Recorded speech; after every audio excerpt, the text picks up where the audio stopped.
বসে পড়েছো কেন? গিয়ে উঠে আস্তে আস্তে আমার অবস্থা খারাপ হয়ে গেছে। ডোমের যে ফিলটা সেটা এখান থেকেই পাবে। এখানে পুরো প্রপার্টিটা একটা ট্রেকিং থিমের উপরে বেস করে তৈরি করা।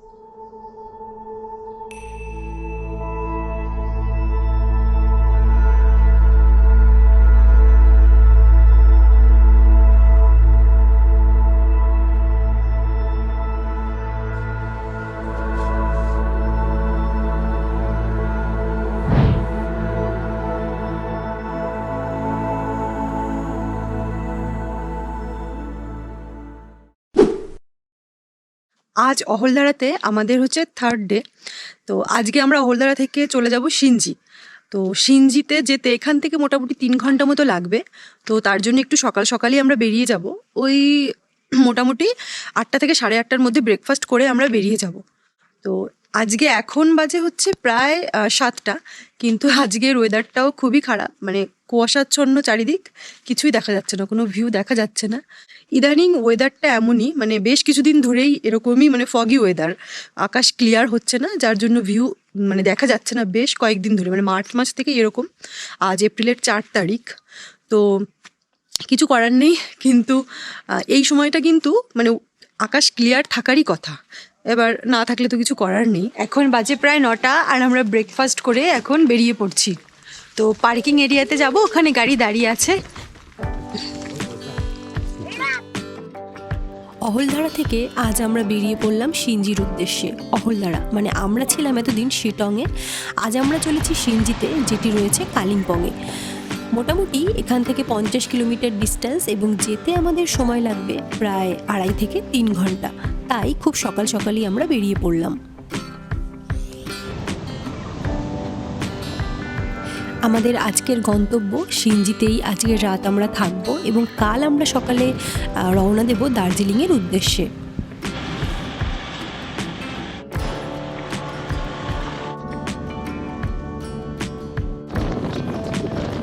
কয়েকটি ছোট ছোট নাম না জানা অচেনা গ্রাম পেরিয়ে অবশেষে আমরা এসে পৌঁছলাম সিনজি বাজারে।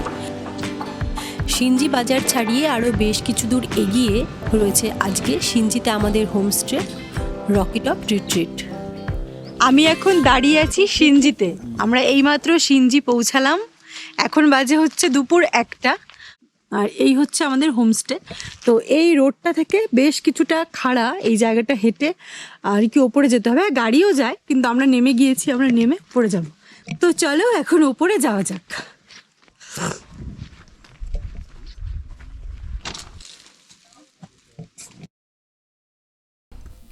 হোমস্টেতে পৌঁছানোর সাথে সাথে আমাদের দেওয়া হলো ওয়েলকাম ড্রিঙ্কস। এরপর সমস্ত ফর্মালিটিস মিটিয়ে কিছুটা হাইক করে আমরা চলে এলাম আজকে আমাদের রুমে। ডাইনিং স্পেস একটা, হ্যাঁ এই যে নমস্তে ওয়ান, এইটা দেখেছিলাম, বলো এই দেখো, বুঝতে পারছো না? এটার মধ্যে তোমার ওপরে নিচে দুটো থাকার জায়গা আছে। এইটা হ্যাঁ ইনফিনিটি, কেন ভালোই ছিল ওটা। ডাইনিং স্পেসে আমরা কিছুক্ষণ বসেছিলাম মানে সব ফর্মালিটিসগুলো করলাম, তারপর এখন আমরা যাচ্ছি আমাদের রুমে। রুম বলতে আমরা নিয়েছি হচ্ছে ডোম, আর বাবা মার জন্য নিয়েছি হচ্ছে কটেজ। তো এখন আমরা যাচ্ছি আমাদের ডোমে। এই হচ্ছে আমাদের ডোম, আমরা এটার মধ্যে আজকে থাকতে চলেছি। এটা হচ্ছে সিনজির রকি টপ হোমস্টে। তো আমরা রয়েছি ডোমে, এখানে 2 রকমের থাকার জায়গা আছে, একটা হচ্ছে কটেজ আর আরেকটা হচ্ছে ডোম। মা বাবার জন্য নিয়েছি কটেজ আর আমরা থাকবো ডোমে। তো ডোমটা এখন তোমাদের ঘুরে দেখাবো। ঢুকেই দেখছি বাঁ হাতে রয়েছে কুলার, এখানে রয়েছে বড় কিং সাইড বেড, আর এখানটাতে দেখো ডোমের যে ফিলটা সেটা এখান থেকেই পাবে। এখান থেকে যদি আকাশ ভালো থাকে তাহলে পুরো সুন্দর কাঞ্চনজঙ্ঘার ভিউটা এখান থেকে পাওয়া যায়, কিন্তু আজকে যেহেতু ক্লাউডি তাই দেখা যাচ্ছে না। এখানে একটা টেবিল আছে, চেয়ার আছে, টি টেবিল আছে, আর ওখানে ছোট্ট একটা স্পেস আছে যেখানে ইলেকট্রিক কেটলি, চা, জল, এখানে সবকিছু রাখা আছে। প্লাস এখানে কিন্তু মানে প্লাগ বোর্ডও আছে, বোর্ড আছে, এখানে আয়না আছে। বাথরুম, এবার চলো দেখাই বাথরুমটা। এই হচ্ছে বাথরুম, মানে এমন জায়গায় এরকম বাথরুম আনএক্সপেক্টেড, খুব সুন্দর, মানে যেরকম থাকার দরকার সবকিছু আছে, প্রয়োজনীয় সবকিছু আছে, খুবই সুন্দর বাথরুমটা, নিট অ্যান্ড ক্লিন তো বটেই। গিজারও আছে, গিজার তো থাকতেই হবে। আমরা এখন দাঁড়িয়ে আছি ডোমের বাইরে। তো এই হচ্ছে ডোমের বাইরেটা, দেখতে ঠিক এই রকম, আর ডোম থেকে সামনের ভিউটা হচ্ছে ঠিক এই রকম। এই পুরো প্রপার্টিটাতে মোট 5টা রুম আছে। তো তার মধ্যে হচ্ছে 2টো হচ্ছে জিওডেসিক ডোম, এই আমরা যেটাতে রয়েছে এটা একটা, আর এটার পাশে এই একটা, আর এই সামনে একটা রয়েছে দেখুন, এই একটা রয়েছে দেখুন ইউরোপিয়ান স্টাইলের ডুপ্লেক কটেজ, আর ওই দিকটাতে হচ্ছে 2টো রাজস্থানী কটেজ। তো এই টোটাল হচ্ছে কিন্তু এদের থাকার জন্য 5টা রুম। পুরো প্রপার্টিটা একটা ট্রেকিং থিমের উপরে বেস করে তৈরি করা, যার জন্য কি হচ্ছে পুরোটা মানে পাহাড়টাকে পুরো স্লপ করে করে ধাপে ধাপে রুমগুলোকে তৈরি করা হয়েছে, মানে এক একটা রুম হচ্ছে এক একটা হাইটে, যার জন্য সবার নিচে রাখা হয়েছে 2টো রাজস্থানী কটেজ। সম্ভবত মানে তাদের কথা মাথায় রেখে, যারা বেশি পরিশ্রম করতে পারবে না বা বেশি মানে উপরে উঠতে যাদের সমস্যা, বয়স্ক লোকজনদের কথা ভেবে নিচে রাখা হয়েছে 2টো রাজস্থানী কটেজ। আর তার থেকে আরেকটু ওপরে উঠে আসুন, আরেকটু ওপরের মানে আরেকটু হাইটে চলে এলেই আপনার এখানে রয়েছে ডুপ্লেক্স কটেজ। এটা মানে ফ্যামিলি নিয়ে থাকার মতন একটা কটেজ, যাদের কোনো সমস্যা নেই তাদের জন্য এটা ঠিক আছে। আর তারও ওপরে মানে একদম টপে রয়েছে আপনার এই 2টো হচ্ছে ডোম। তো এটা সাধারণত কাপলদের জন্য বা যারা সিঙ্গেল থাকতে চাইছে তাদের জন্য কিন্তু একদম প্রপার, মানে একদম আইডিয়াল থাকার জন্য। আর একদম নিচ থেকে আপনি যদি দেখেন এন্ট্রান্স থেকে একদম এই টপে, তাহলে মোটামুটি এর ডিস্ট্যান্স কিন্তু প্রায় 25 মিটার থেকে 30 মিটার তো হবেই। আর নিচ থেকে ওপরে আসতে যথেষ্ট পরিশ্রম লাগে, সিঁড়িগুলো কিন্তু যথেষ্ট খাড়া খাড়া, মানে আপনি চাইলেই বারে বারে ওপর থেকে নিচে বা নিচ থেকে ওপরে আসতে পারবেন না, মানে আসা অতটা সহজ নয়। আর তার জন্যই কিন্তু এই যে মানে হোমস্টে বলুন বা এই যে আপনার প্রপার্টিটা রয়েছে, এটার নাম কিন্তু রকি টপ রিট্রিট, মানে যে বেসিসে করা, যে থিমের উপরে আপনার এই পুরো প্রপার্টিটা করা হয়েছে, সেই বেসের উপর দিয়েই আপনার নামটা রয়েছে রকি টপ রিট্রিট। আমরা এসেছি এপ্রিলের ফার্স্ট উইকে। তো এখন মানে ওয়েদারটা একটু একটা ফগি অ্যাটমসফিয়ার হয়ে রয়েছে, যার জন্য সামনেটা একটু হেজি, মানে পুরো ক্লিয়ার আসছে না ভিউটা। কিন্তু যদি আকাশ ক্লিয়ার থাকে তাহলে কিন্তু কাঞ্চনজঙ্ঘা খুব ভালোভাবে দেখা যায়, সম্ভবত কাঞ্চনজঙ্ঘা এদিক থেকেই দেখা যাবে, আর সামনের ভিউটা কিন্তু অসাধারণ দেখা যাবে। বসে পড়েছো কেন?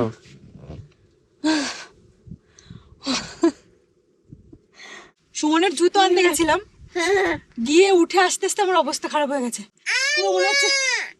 পুরো মানে একটা ট্রেকিং ফিলিং, পুরো মনে হচ্ছে ট্রেকিং করছি, এতটা খাড়া।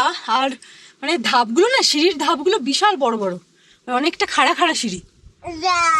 বাপরে, যাদের বয়স্ক লোকজনরা এখানে একদম অ্যাভয়েড করবেন, কখনো আসবেন না। যারা বা হাঁটুতে ব্যথা যাদের, এখানে পুরো অ্যাভয়েড করবে, বিশেষ করে এই মানে ডোমে থাকাটা আর কি। কারণ এই যে মানে এই জায়গাটা তো ঘুরবো, সেই ঘোরার জন্য হাঁটুতে জোর দরকার আর কি। এটা পুরো একটা ট্রেকিং ফিল, কারণ এখানে সমতল জায়গা বলে কিছু নেই, পুরোটাই মানে পুরো প্রপার্টিটাই একটা পাহাড়ের ধাপ কেটে কেটে বানানো আর কি। চলো আমরা এখন যাবো লাঞ্চ করতে, চলো। এখন প্রায় 3টের বেশি বাজে, আমরা যাচ্ছি লাঞ্চ করতে। তো আমরা রয়েছি এই ডোমটাতে, এই ডোমটাতে আমরা রয়েছি, আমাদের সামনেই রয়েছে আরেকটা ডোম, এই একটা ডোম, আর আমরা এখন ওখান দিয়ে যাব নিচে। ওই কটেজটাতে রয়েছে মা বাবা। কেমন লাগছে? কেমন জোরে বলো। ভালো। আচ্ছা, এইখানে আসবে কিন্তু একবার। ওখানে পাশাপাশি 2টো কটেজ আছে, আর এটা হচ্ছে ডাইনিং স্পেস, এখানেই হয়তো বসে আমরা খাবো, আর ওটা হচ্ছে কিচেন। চলো যাওয়া যাক।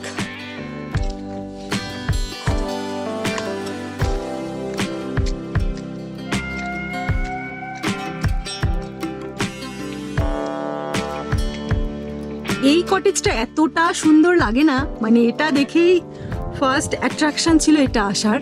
কিন্তু এখানে ফ্যামিলি নিয়ে থাকার মতো একটা কটেজ, নমস্তে। এই কটেজটা হচ্ছে মানে ম্যাক্সিমাম 4 জনও থাকতে পারে, এখানে 4 জনের একটা কটেজ। দেখি যদি পারি তাহলে এটা খুলে তোমাদেরকে দেখিয়ে দেবো ভেতরটা কেমন। খুবই সুন্দর কটেজটা। আর এর ঠিক পাশেই রয়েছে একটা কালী মন্দির ছোট্ট।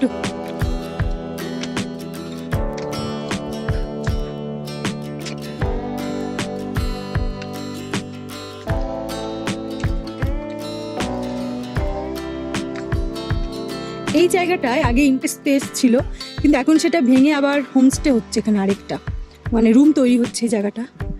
তো আমরা এই জায়গাটা দিয়ে একদম সোজা নেমে যাব। এই হচ্ছে সেই ডাইনিং স্পেসটা যেখানে আমরা এসেই বসেছিলাম, আর ওই সামনে হচ্ছে কিচেনটা।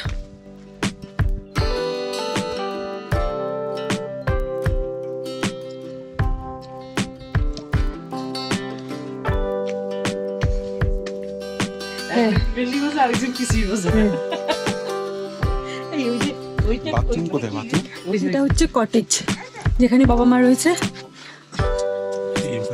এগুলো কিন্তু একটা রাজস্থানী থিমে করা, মানে রাজস্থানী কটেজ। তো বেসিক যা যা লাগে সেগুলোই দেওয়া, বিশেষ কিছু দেওয়া নেই। এখানে একটা ডবল সাইজ বেড আছে, সাইডে বেড টেবিল, এখানে চেয়ার।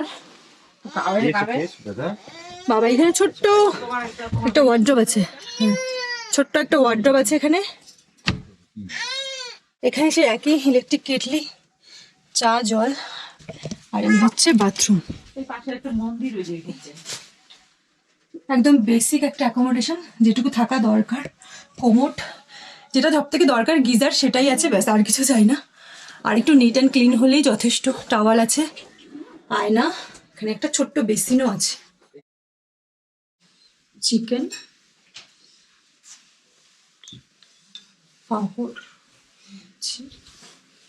চাটনি। এই হোমস্টের যিনি ওনার, তিনি কিন্তু একজন বাঙালি, আর রান্না বান্নায় তার পুরো ছাপটা রয়েছে, মানে পুরো মানে ঘরোয়া ডাল, টমেটো দিয়ে ডাল করেছে, পুরো দারুণ খেতে ডালটা। আর সাথে একটা মিক্স ভেজ, মানে আমরা যেটাকে ঘ্যাট বলি, ওইটাও খেতে অসাধারণ, দারুণ।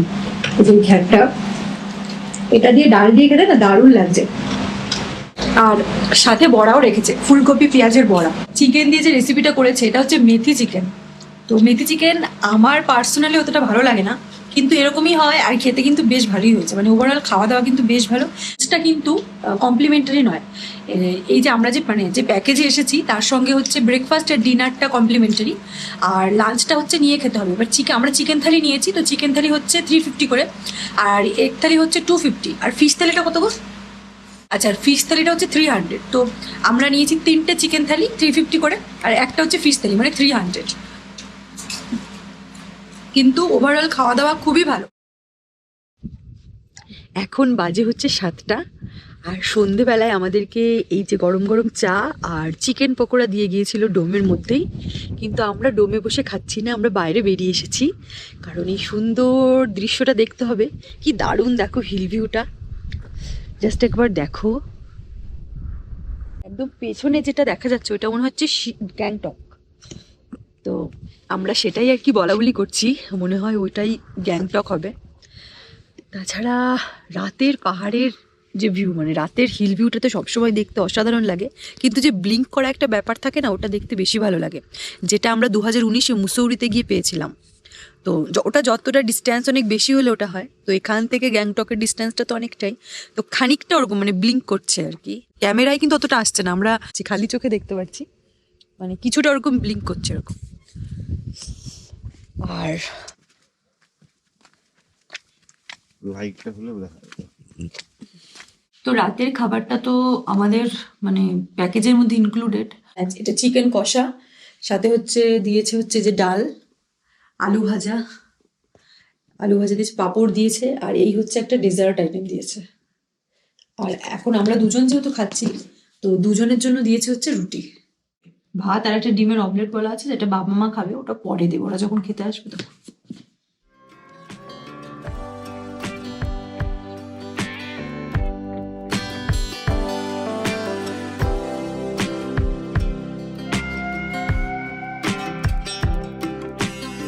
ব্রেকফাস্ট করে আমরা এখন বেরিয়ে পড়ছি। এখন বাজে প্রায় 10:30।